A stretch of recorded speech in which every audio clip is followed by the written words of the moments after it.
राधे राधे दोस्तों, आज हम शिव पुराण का पाठ शुरू करते हैं। शुरू करने से पहले मेरी आप सबसे विनती है कि मेरे चैनल को सब्सक्राइब, लाइक और शेयर करना ना भूलें, ताकि हम आपके लिए अच्छी अच्छी कथाएं और पुराणे ला सकें। ओम नमः शिवाय। चलो आइए शुरू करते हैं। आज हम आगे की कथा प्रारंभ करते हैं। आज हम 5 कीर्तियों का प्रतिपादन, प्रणव एवं पंचाक्षर मंत्र की महत्ता, ब्रह्मा विष्णु द्वारा भगवान शिव की स्तुति तथा उनका अध्ययन का पाठ शुरू करते हैं। ब्रह्मा और विष्णु ने पूछा, प्रभु, सृष्टि आदि 5 कृतियों के लक्षण क्या हैं? यह हम दोनों को बताइए। भगवान शिव बोले, मेरे कर्तव्यों को समझना अत्यंत गहन है, तथापि मैं कृपया पूर्वक तुम्हें उनके विषय में बता रहा हूँ। ब्रह्मा और अच्युत सृष्टि पालन, संहार, तरोभाव और अनुग्रह, ये 5 ही मेरे जगत संबंधी कार्य हैं, जो नित्य सिद्धि है।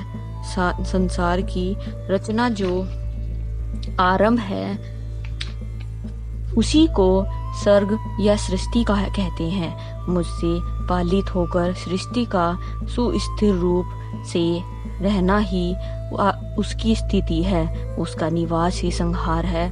प्राणों के उत्क्रमण को तिरोभाव कहते हैं। इन सब से छुटकारा मिल जाना ही मेरा अनुग्रह है। इस प्रकार मेरे 5 कृत्य हैं। सृष्टि आदि जो 4 कृत्य हैं, वे संसार का विस्तार करने वाले हैं। 5वां कृत्य अनुग्रह मोक्ष का हेतु है। वह सदा मुझ में ही अचल भाव से स्थिर रहता है। मेरे भक्तजन इन 5 कृत्यों को 5 भूतों में देखते हैं। सृष्टि भूतल में स्थिति, जल में संहार, अग्नि में तरोभाव, वायु में और अनुग्रह आकाश में स्थित है। पृथ्वी से सबकी सृष्टि होती है, जल से सबकी वृद्धि एवं जीवन रक्षा होती है, आग सबको जला देती है, वायु सबको एक स्थान से दूसरे स्थान को ले जाती है और आकाश सबको अनुग्रहित करता है।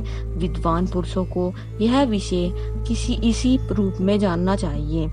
इन 5 कृत्यों का भार वहन करने के लिए ही मेरे 5 मुख हैं। 4 दिशाओं में हैं, 4 मुख हैं और इनके बीच में 5वां मुख है। पुत्रों, तुम दोनों ने तपस्या करके प्रसन्न हुए मुझ परमेश्वर से सृष्टि और स्थिति नाम को 2 कृत्य प्राप्त किए हैं।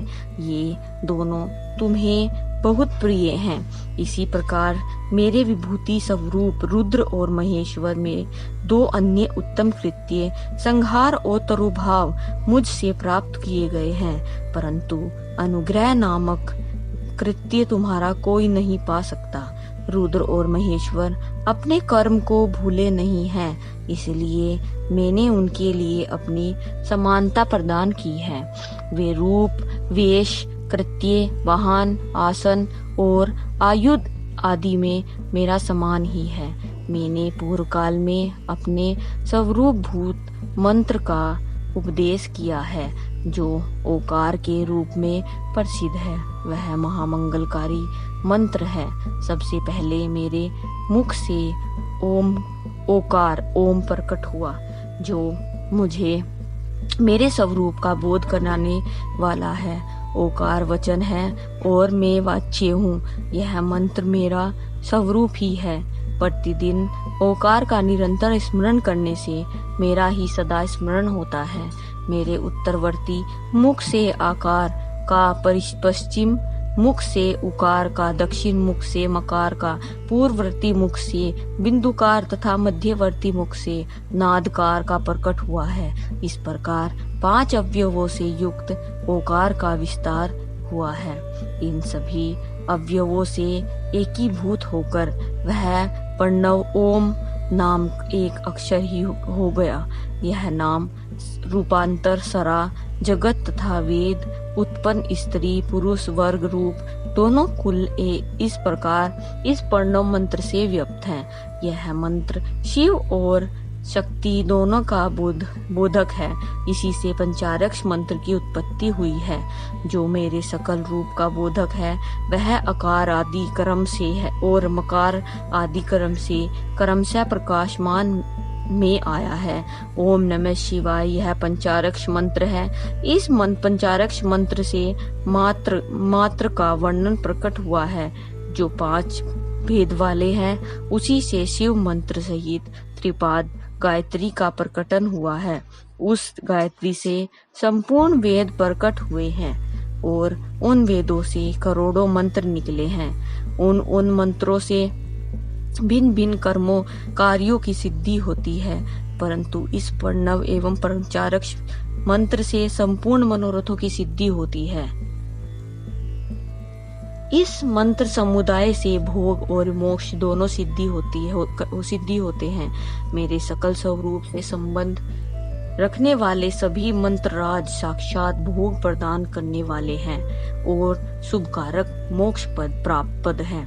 नंदिकेश्वर कहते हैं, तदंतर जगदम्बा पार्वती के साथ बैठे हुए गुरुवर महादेव जी ने उत्तर भिमुख वेद बैठे हुए ब्रह्मा और विष्णु को पदार्थ करने वाले वस्त्र से आच्छादित करके उनके मस्तक पर अपना कर कमल रखकर धीरे धीरे उच्चारण करके उन्हें उत्तम मंत्र का उपदेश किया।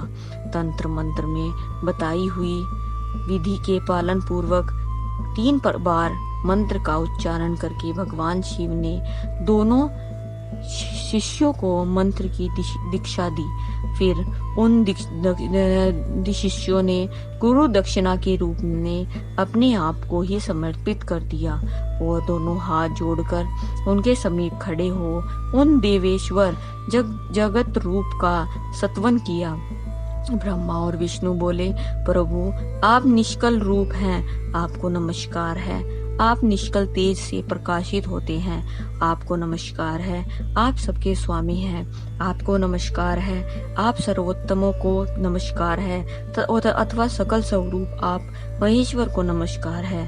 आप प्रणव के वाच्यार्थ हैं, आपको नमस्कार है। आप प्रणव लिंग वाले हैं, आपको नमस्कार है। सृष्टि प्रधान संहार तरोभाव और अनुग्रह करने वाले आपको नमस्कार है।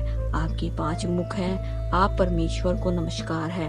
पंचब्रह्म स्वरूप 5 कर्तिक वाले आपको नमस्कार है। आप सबके आत्मा है, ब्रह्म है। आपके गुण और शक्तियां अनंत हैं, आपको नमस्कार है। आपके सकल और निष्कल 2 रूप हैं। आप सतगुरु एवं शंभु हैं, आपको नमस्कार है। इन पदों द्वारा आपने गुरु महेश्वर की स्तुति करके ब्रह्मा और विष्णु ने उनके चरणों में प्रणाम किया। महेश्वर बोले, अर्धा नक्षत्र से युक्त चतुर्दशी को प्रणव का जप किया जाए तो वह अक्षय फल देने वाला होता है।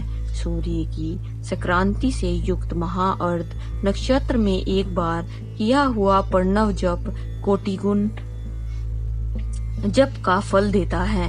मृगशिरा नक्षत्र का अंतिम भाग तथा पुनर्वसु का आदि भाग पूजा, होम तथा तर्पण आदि के लिए सदा अर्धों के समान ही होता है।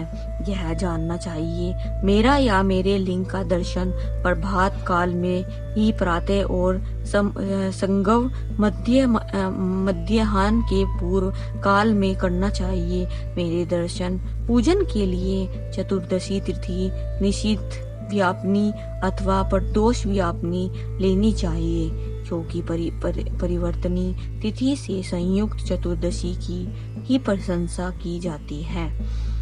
पूजा करने वालों को के लिए मेरी मूर्ति तथा लिंग दोनों समान हैं, फिर भी मूर्ति की अपेक्षा लिंग का स्थान ऊंचा है। इसलिए मुमुक्षु पुरुषों को चाहिए कि वे वैर मूर्ति से श्रेष्ठ समझकर लिंग का ही पूजन करें। लिंग का ओकार मंत्र से और वैर का पंचाक्षर मंत्र से पूजन करना चाहिए। भगवान शिव की स्वयं स्थापना करके अथवा दूसरों से भी स्थापना करवाकर उत्तम दिव्य में उपचारों से पूजा करनी चाहिए।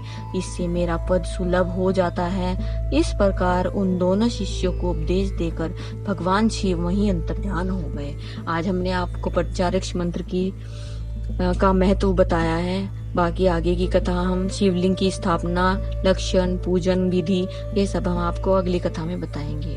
ओम नमः शिवाय। अगर आपको मेरी वीडियो अच्छी लगी तो बेल आइकन दबाना ना भूलें ताकि आपको मेरी आने वाली वीडियोस का नोटिफिकेशन मिलता रहे। धन्यवाद। ओम नमः शिवाय।